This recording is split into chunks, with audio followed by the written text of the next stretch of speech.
Have you ever heard people say leverage is dangerous or margins will blow up your account? Well, not if you understand how to use it correctly. And today I'm going to break down in plain English what margin really is, how leverage works, and how you can use it safely and confidently. So we can help you grow your portfolio maybe a little quicker, maybe a little faster, but you need to take the risk and the fear out to make sure you handle it properly. Hey guys, welcome back to the channel. I'm Doug the Retirement Guy. This is a story that just goes on and on. I've had many people ask me about it. Some of our Patreon people have contacted me, I want to use margin, I want to do this, I want to do that. I'm not a person who endorses it. I'm not one who is excited about it. But I believe we have to explain it to everybody to make sure that everyone knows exactly what margins will do. So let's get into today's video. Notice to all viewers, past performance does not guarantee future results. This is for educational and informational purposes only. This is more for entertainment. So if you're looking for financial advice or professional financial decisions, always contact a financial advisor. Do not take what we say as gospel. So let's start off with what is margin. Well, the definition of margin refers to money borrowed from a brokerage firm to purchase securities, thereby increasing the investor's buying power. So a real simple example that we show here on the side is if you have $10,000 in cash and you borrow $10,000 in margin, you technically have $20,000 in buying power. So it's very simple, easy math. It's basically borrowing what you can from your brokerage firm. Now the cost of margin.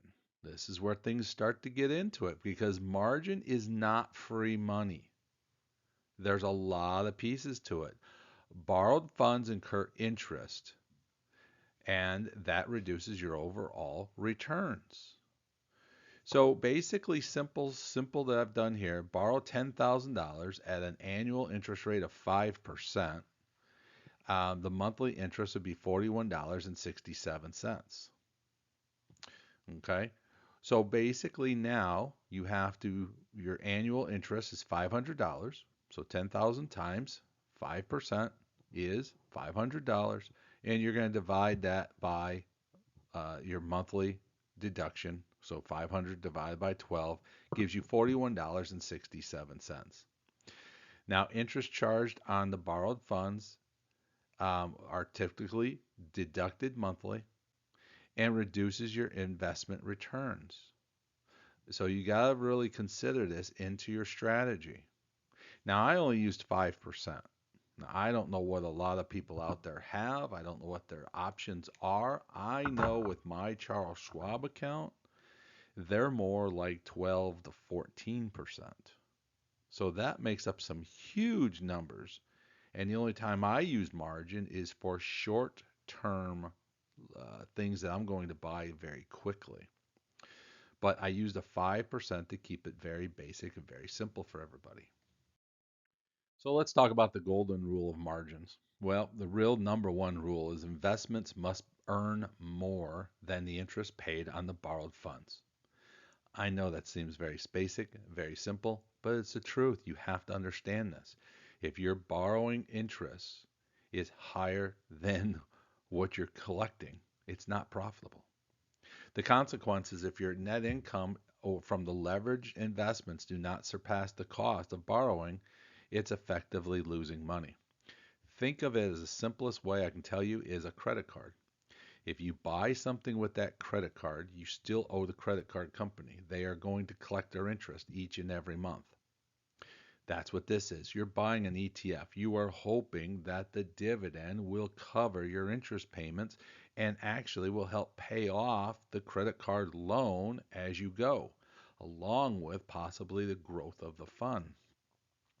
So why high yield dividends? Well, the dividend income provides the cash flow that you need to pay off those interest charges. Higher yields better cover the interest expenses, and ETFs offer diversification with higher yields. So the margin profitability threshold is this. You must exceed your break-even point. So if your income exceeds your interest, you're doing well. If you're below that, you're going to lose money. Your dividend income is got to be higher than your interest charges. So it's a very simple way. And that's how a lot of people get started with this and they get in trouble with this. So you got to make sure you get a strong enough income from a fund that will pay your interest charges and move forward. So the key margin concepts and maintenance required. The maintenance required refers to the minimum amount of equity, your own money, that you must maintain in your margin account relative to the total value of your portfolio. Example, if you have $20,000 in your portfolio with $10,000 borrowed on margin and your equity is $10,000, if you maintain the requirement is 25%, you'll need to maintain at least $5,000 of equity in your fund. So it's 20,000 times 0.25 equals $5,000. Okay? Every broker has different rules about this. Some of them will use your equity is your $10,000 and you can now only borrow up to 25% of your equity, not of the portfolio. I've seen that already. So there's a lot of little pieces to this, but you have to understand and know what is your borrowing margin limit. Now, here's the thing that will happen. If your equity falls below the minimum, they will do a call, which we'll cover here shortly. But this is why you have to know going in what is your amount that you can have. So a portfolio with a 25% maintenance requirement, again, I just put in simpler blocks up here, is a $5,000 minimum for a total portfolio of $20,000. So it varies by broker to broker and asset types. So just remember that. Okay. And should the equity fall below that threshold, it will trigger what we call a margin call. So what is a margin call? A margin call is a demand from your broker to deposit additional funds or securities to bring your account back up to the minimum maintenance requirement. Okay? That triggers it is when the equity in your margin account falls below the broker's required percentage of the total portfolio value. The consequences of all this, you must add funds to meet the requirement. If you do not, the broker has full rights to sell off your assets to meet those requirements. So I put it over here, a margin trigger call example. And here's what you have. If you're sitting here with $20,000 in your account, you're doing just fine. The portfolio with $10,000 margin loan and $10,000 equity would give you a total of $20,000. Has a 25% maintenance requirement, which means you have to have $5,000 of equity. A market downturn reduces your portfolio to $12,000, dropping the equity to $2,000, which is below the $5,000 requirement, triggering a margin call. Okay, do you understand that one? I will explain it one more time in another way. So here's the thing. You have $10,000 of your own money into it with a $10,000 margin call giving you a total of $20,000. That means you have to have $5,000 worth of equity. Now, if this thing starts to drop off, $2,000, 10% drop, you're still okay. But at $15,000, you're going to get a warning because you're falling too low to the number. Okay? Because you have $10,000 of it, you really only have $5,000 of actual equity in the fund because $10,000 is owed in margin. If your number dropped to $12,000, you will get a phone call saying margin call. You need to pump up $3,000 back into the fund to break even. If you get down to $10,000, which is what the money you technically the money that you owe them, once ever you hit the money that they owe them, they will liquidate your account. You are done. Shut off. You are broke. Everything's gone. Okay? This is what margin calls. This is what everyone panics about. This is what everyone hears and worries about margin calls. It's because your credit line is maxed out. You're done. You're over with. And instead of like a credit card, these guys basically step up and sell everything you got, take for gain or loss. They don't care. They want their 10 grand back. Managing your margin and paying down your margin. Two methods to reduce your borrowing balance. Adding cash directly. Directly depositing funds into your brokerage account will reduce the amount you owe the broker. Simply and straightforward approach. Just put money into it, they're going to take it and pay off their loan first.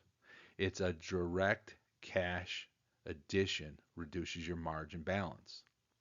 This is the one part of margins that I never cared for. I never really liked because when I put money into it, they continuously take my money and reduce my margins, reduce my loan. It's like every dollar going in goes against the loan. Dividend. Dividends allow to maintain your account. If you do not reinvest the dividends will offset your borrowing margin balance. So the same thing happens. Every time you get a dividend in, it immediately will go to your margin balance to pay that down. So in other words, what's happening here is as you continue to get all these, dividends in, if you're using weeklies, you're getting some money in, on the weekly side of it, that money's going towards your balance that owes on the margin. So managing your margins would drip with margin. So dripping with margin is kind of a unique way, and I think this is how a lot of people start to use it. So dividends first increase your available buying power. So you buy a stock that's paying out dividends. When you receive those dividends in, it's going to increase your buying power. The system automatically uses the increased buying power to purchase more shares. So you're going to go in and reinvest those dividends, buying more of those shares that you just got the dividends for. The new shares are immediately recognized as additional collateral. So that means you technically could buy and increase your credit line on your credit card. You could increase the amount of buying power you actually have. This allows for compounding effect while maintaining overall buying power. You see how this can be, on one hand, I'm going to tell you, is a giant snowball. Is that you slowly are taking dividends in, it increases your buying power. So you bought some more shares, that increases your buying power so you can go out and buy more, and you get the compounding effect of continuously over buying, buying, buying.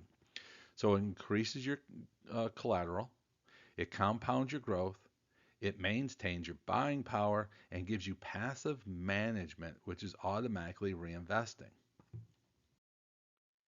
Now, I have a very, very cautious approach to all of this. If you're going to use this, and if you feel you have to use this to grow your portfolio, to do more with it, I'm telling you right now, I put warning signs all over the place saying, be careful, know what you're doing. A caution approach. A conservative strategy focuses on safeguarding your investments while still leveraging the potential benefits of margins. Okay? So, what I can tell everyone to do who's ever said, we want to do this, we're going to do this no matter what, I give them the same exact answer across the board. The conservative margin account balance is you use no more than 20% on margin usage. That leaves a safety barrier of 80%. Okay? That means the market can go up, the market can come down, and you're still safe not getting a margin call. You're not going to have as much buying power as you were hoping to have, but you have, you can sleep at night. You know you can cover that loan with no questions asked. The margin trading is powerful but risky. A disciplined approach minimizes dangers and maximizes your benefits. The key conservative principles use only 10% to 20% of your available margin. The income covers the interest payments.